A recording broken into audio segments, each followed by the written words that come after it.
一起来看精彩短剧《嫡女涅槃》故事解说。喉间窒息的剧痛历历在目，宋唐宁猛然惊醒，挣脱了被活活勒死的惨死噩梦。抬眼望见熟悉的山林，他瞬间清醒，他重生了，回到15岁坠崖毁容、险些丧命的这一天。前世，宋淑兰蛊惑宋家众人，将重伤坠崖的他遗弃荒山，让他在绝望中惨死。这笔血海深仇，他永世难忘。崖上众人望着万丈悬崖，皆认定宋唐宁绝无生还可能。正要转身离开，崖底忽然传来微弱的呼救声。崖底的宋唐宁拼尽最后力气求救，自报宋国公府嫡女身份，搬出陈王妃、中书侍郎宋弘的名号佐证，恳切求援，并许诺重谢。崖上之人核实身份后，即刻下令将他救起。获救的宋唐宁满心侥幸，可看清施救者面容时，浑身瞬间僵冷。来人竟是萧燕，前世权倾朝野、手段狠厉的督主，也是亲手将他推入深渊，帮宋淑兰碾碎他所有生机的人。滔天恨意瞬间翻涌，他强压心底戾气，收敛所有锋芒。萧燕敏锐察觉他的戒备畏惧，冷声发问试探。宋唐宁故作拘谨怯懦，以听闻他喜静不敢惊扰为由掩饰心绪。萧燕闻言勾起一抹寒凉笑意，直言外界传言皆是假象。他最喜看人从倔强逞强到崩溃求饶的模样，旁人的绝望哀嚎于他而言最为悦耳。话音未落，他骤然冷脸，下令手下将宋唐宁重新扔下山崖。绝境突袭，宋唐宁惊欢辩解，哭诉自己当日只为祭拜母亲明旦，前往凌云寺上香，并无半点恶意。萧燕无视他的哀求，目光锁定他贴身佩戴的龙纹佩，沉声追问玉佩来历。宋唐宁如实相告，这是母亲挚友的遗物，自幼佩戴，无比珍贵。可萧燕只吐出一句刺骨嘲讽，直言她容貌丑陋，徒有虚名。这句话彻底击溃了宋唐宁的隐忍，他含泪质问自己容貌美丑与他无关，为何救他又肆意戏耍，百般折辱，积压多年的委屈尽数爆发。她是宋家正统嫡女，自宋淑兰入府后，全家上下一味偏袒庶妹，颠倒黑白指责她狭隘刻薄，无人顾及她的委屈苦楚。她安分守己，从未害人，却被至亲步步逼迫，肆意欺凌。看着含泪颤抖、几近崩溃的少女，萧燕神色微动，收敛冷厉，命手下将她带回别庄静养。入夜，宋唐宁含泪昏睡，悲戚难安。下人见状，向萧燕禀报她的惨状。素来冷硬的萧燕难得流露关切，即刻追问伤势，得知她浑身擦伤，指甲翻起，双腿身伤，极易留疤。他当即严令下人精心照料，务必保住她的容貌，不许留一丝疤痕。安顿好宋唐宁，萧燕即刻命手下沧浪彻查宋家苛待嫡女的实情。沧浪顾虑当下朝廷严查曹良大案，宋家与涉案重臣陆重远关联密切，贸然探查恐打草惊蛇。萧燕早已谋算周全，陆重远本就是他的重点查办对象，借宋家牵出陆家线索，即便惊动对方也无伤大雅。面对男女有别、留宿外府一朝非议的劝谏，他直言自己身为宦官，从不受世俗礼法束缚。独处之时，萧燕摩挲手中半块龙纹佩，陷入尘封往事。此佩是故人薛仪遗物，当年薛仪为护他逃生，独自引兵赴死。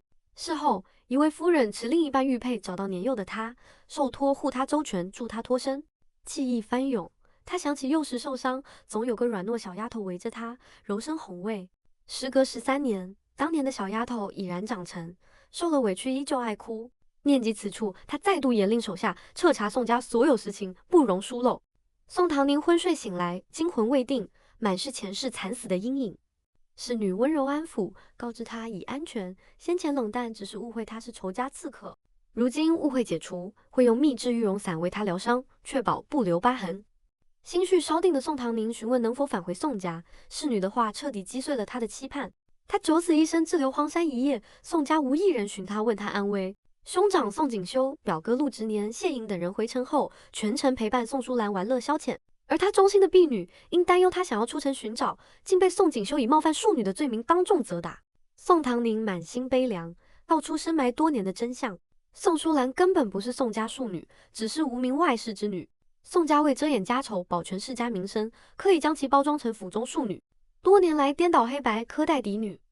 侍女一语点破关键：宋父一生只有正妻，品行端正。宋淑兰能被宋家偏袒，只因身世牵扯宋家长辈官场名声。同时叮嘱他无确凿证据不可贸然发难，需步步为营，一击制胜。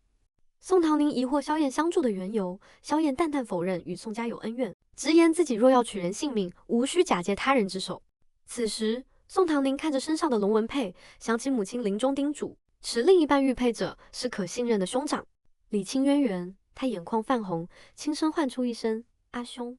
萧燕神色瞬间柔和，当众认下他这个义妹。面对宋唐宁若无玉佩，是否还会认他的忐忑发问，他坦言从不随意认亲，随后温柔安抚，往后有他在，无人可欺辱他，所有委屈他都会替他讨回公道。宋唐宁不愿借他人之手复仇，决意亲自前往成王府找姨母撑腰，独自奔赴前路。抵达成王府后，他得知成王妃与谢莹正赴钱家婚宴，当即转身赶往婚宴现场。席间宾客纷纷夸赞谢莹、宋淑兰般配，也有人嘲讽宋淑兰出身低微，不配家世显赫的谢世子。成王妃到场后，宋淑兰立刻乖巧行礼讨好，谢莹当即上前维护，直言宋淑兰与宋唐宁身份等同，不解王妃为何屡屡苛待淑兰。成王妃神色冰冷，厉声驳斥，宋唐宁是她亲姐唯一的正统嫡女，宋淑兰无名无分，不值一提，绝不许旁人玷污她姐姐的清誉。谢莹依旧固执维护，夸赞宋淑兰温柔懂事，处处忍让。成王妃怒极反笑，直言这份虚伪懂事不堪一击，同时明确告诫谢莹，她此生唯有宋唐宁一个表妹，旁人不得攀亲。宋淑兰立刻故作委屈啜泣，博取同情，却被成王妃厉声呵斥，勒令她收起做作姿态。场面僵持之际，萧燕骤然莅临前府，她安抚众人无需惶恐，今日非公干，只为告知一桩奇事。昨日山中救下一名坠崖幸存的少女，正是宋唐宁。她唯一的心愿便是拜见成王妃。听闻此言，成王妃满心焦灼，急切追问下落。满身伤痕、憔悴狼狈的宋唐宁缓步走出，含泪唤出姨母。成王妃见她重伤至此，又惊又痛，追问缘由。宋唐宁含泪道出全部真相。他祭拜母亲冥诞当日，宋淑兰恶意打翻母亲长明灯，他一时气急失手掌掴对方。兄长宋锦秋不分是非，强行逼他认错，遭他拒绝后，竟联合众人将他遗弃在荒无人烟的深山。寒夜荒山，绝境无助，他跪地求饶，众人依旧狠心离去，任由他垂死挣扎。萧燕适时补充，自己救下他时，他浑身重伤，性命垂危。成王妃怒火攻心，当众质问宋淑兰。宋淑兰假意无辜，百般狡辩，推脱所有罪责。成王妃厉声斥责她惊扰逝者，欺辱嫡姐，品行卑劣。随后痛骂谢莹是非不分，愚蠢至极。仅凭宋淑兰几句卖惨示弱，便漠视亲表妹生死，抛弃本心。即便宾客非议，谢莹执意维护，她依旧态度坚决，绝不姑息恶行。面对谢莹、嫡姐本该包容庶妹的双标言论，宋唐宁彻底心寒，当众揭穿惊天真相。宋淑兰并非宋家庶女，半年前她持不明书信跪求入府，宋家为遮家丑，强行将外室之女包装成庶女，多年来一直偏袒外人，苛待嫡女。全场无人能拿出文书户籍证明宋淑兰身份，真相一出，宾客哗然。宋唐宁同时痛斥陆之年愚钝盲从，弃亲护外，荒唐至极。成王妃当即表态，这般是非不分的亲人无需留恋，且宋家欺辱遗孤，败坏门风，她绝不善罢甘休。萧燕顺势一律点名，外室子女不得入族谱，暗讽前府纵容品行卑劣之人搅乱喜事，随即下令将宋淑兰逐出婚宴。宋锦修慌忙求情，萧燕眼神凌厉，气场慑人，厉声将其呵斥退回，同时警告全场，谁敢非议打量宋唐宁，绝不轻饶。随后他收敛戾气，温柔告知宋唐宁，若日后受委屈，成王府难以周全，可前往城南积云巷寻他。面对宋唐宁的阿兄称呼，他当众官宣护短。宋唐宁是他义妹，谁敢让他难过，他必让谁不得安宁。萧燕致歉不饶喜事，许诺不理，随后带宋唐宁离去。二人走后，席间议论纷纷，众人皆震惊，狠厉冷血的萧督主竟对落魄孤女格外偏爱。钱夫人心生怜惜，提议留宋唐宁养伤。陈王妃婉拒致歉，带唐宁返回王府休养。王府之内，宋唐宁含泪倾诉前世苦楚，一生委屈无人过问，惨死无人怜惜，恳求姨母不要再逼他回冰冷偏心的宋家。陈王妃满心心疼，当即应允，承诺必定为他向宋家讨回公道。宋唐宁连忙阻拦，劝阻姨母贸然对峙。如今他滞留王府，外界流言早已发酵，宋家为保全名声，必然率先慌乱露怯，届时方可一击致命，彻底翻盘。随后，宋唐宁向姨母道出龙文佩的渊源，讲明他与萧燕的羁绊。陈王妃告知他，萧燕身世凄惨，性情冷硬，不近人情，此番格外照拂，实属难得，大概率是将他视作故人执念，叮嘱他身处朝堂纷争中心的萧燕需谨慎相处，保持距离。待他伤愈后，自己会亲自登门答谢救命之恩。与此同时，宋家丑闻传遍朝堂，宋锦绣因弃妹荒山偏袒外人，被同僚当众嘲讽，深陷弹劾危机。宋祖母震怒，亲自带人前往金云巷施压，逼迫宋唐宁回府平息风波。下人劝说宋唐宁暂且回避，请王妃撑腰。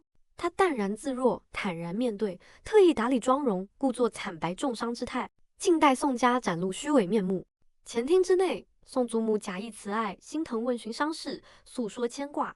宋唐宁顺势示弱，含泪倾诉坠崖后的恐惧与噩梦，随即话锋一转，直言祖母从未探望重伤的自己，如今登门只为化解宋家弹劾危机，保全家族颜面。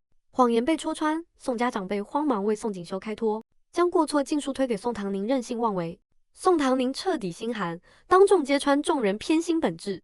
母亲冥诞之日，兄长陪宋淑兰玩乐，狠心弃她于绝境，如今依旧是非不分苛责于他。伪装彻底撕破，宋祖母厉声训斥他心胸狭隘，败坏家门。宋唐宁立下底线，若祖母真心疼他，便驱逐宋锦绣、宋淑兰离府，他即刻返程。宋家大夫人暴怒，斥责他放肆狂妄。宋锦绣身为嫡长子，绝非他可随意驱逐。宋唐宁冷眼回击，戳破祖母私心。他心中唯有家族仕途名声，从未顾及他的生死委屈。被说中心事的宋祖母气急败坏，当众狠狠掌掴宋唐宁，怒斥其忤逆不孝。这一巴掌彻底撕碎宋家所有伪装，下人当场控诉宋家长辈欺凌重伤孤女，凉薄无情。危急时刻，萧燕骤然现身，凛冽气场震慑全场。宋祖母依仗诰命身份出言威慑，扬言圣上定会为他做主。萧燕全然不惧，冷言警示：宋唐宁是他护着的人，欺他便是与他为敌。他当即下令将宋家众人尽数逐出宅院，立下规矩：宋家之人敢踏足此地半步，绝不轻饶。下人顺势细数宋家恶行，苛待嫡女，包庇外人，弃亲绝境，事后施压。如今身败名裂，皆是咎由自取。风波落定，萧燕满心心疼查看他的伤势。宋唐宁坦然坦言，方才示弱对峙皆是刻意谋划，故意激怒祖母动手，只为坐实宋家苛待嫡女、长辈施暴的铁证，让宋家再无辩驳余地，永久背负污名。萧燕知晓他的隐忍筹谋，满心怜惜，为留存完整证据，即刻传唤太医当众诊治记录伤情，彻底坐实宋家罪责，让作恶者付出惨痛代价。